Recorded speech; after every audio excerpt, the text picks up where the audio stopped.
It's almost been a month since the global release of Pokemon TCG Pocket, and it's to no surprise that a competitive scene has been formed, which eventually led to an explosion of online tournaments that anyone can compete at any time. So whether you're looking to compete in your first tournament or you're just looking to stay ahead of the curve, I feel like knowing the best decks can definitely make a huge difference in your overall battling performance in the long term. But before we begin, I'd like to first make a disclaimer. This list is subject to change as the game progresses and as more cards gets released over time. But nonetheless, it's still a good point of reference to know exactly what works then versus what works now. But anyways, yeah, here's the top 5 decks that are currently popular in the tournaments as of November 2024, sourced from LimitlessTCG.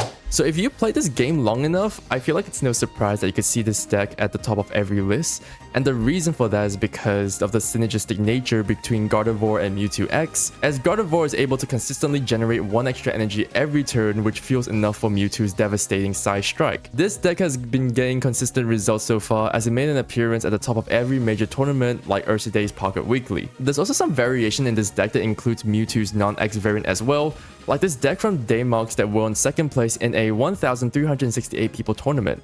Did I say it right? It was 1.3k. However, it seems like majority of Mewtwo's success heavily rides on top of setting up Gardevoir as quickly as possible, so the general game plan against this deck is to take out Gardy ASAP or before it enters the field. And common decks that could do well against this deck would be any fast aggro decks like the Blaine decks, or the general dark decks like the Koga Weezing deck. Pikachu X is one of the strongest cards on release, being able to independently dish out up to 90 damage with just 2 energy alone, which already is pretty crazy.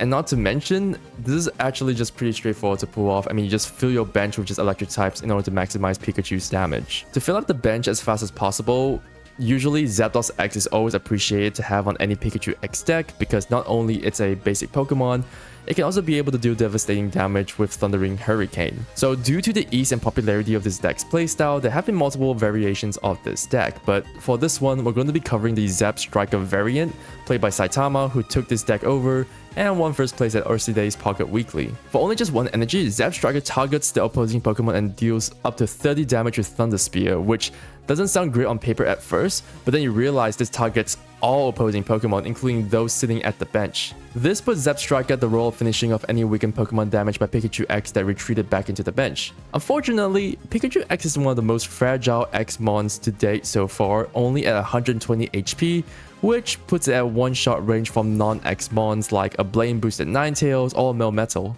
While it excels in the early game, it can also struggle to take down bigger and tankier late game mons like Machamp X or Mewtwo X.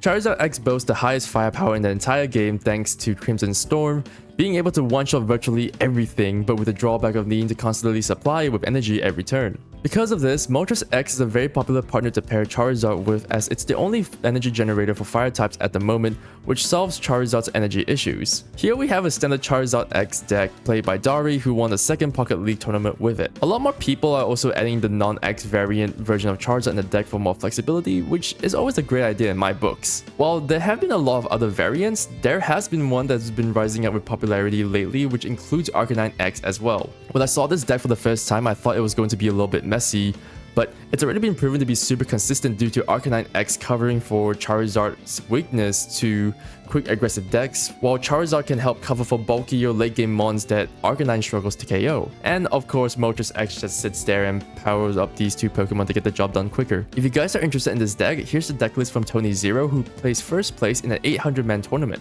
As the 4th and 5th spot is generally just multiple variants of the Pikachu deck, the next one we want to cover features Starmie and Articuno X. Firstly, I'd just like to say that Starmie X might just be the best mon in the game so far. I mean, you can deal 90 damage with only just 2 energy, which really puts a lot of Pokemon in 2-shot range, and at the same time, Starmie has a 0 retreat cost, so you can pretty much just make trades more easily without the risk of losing any energy. Articuno X, on the other hand, is the next best water Pokemon to pair Starmie up with, being able to provide chip damage across the board, which weakens up the backline for Starmie to finish off. And of course, with any water deck comes with the best and worst trainer card to complement it, also known as Misty.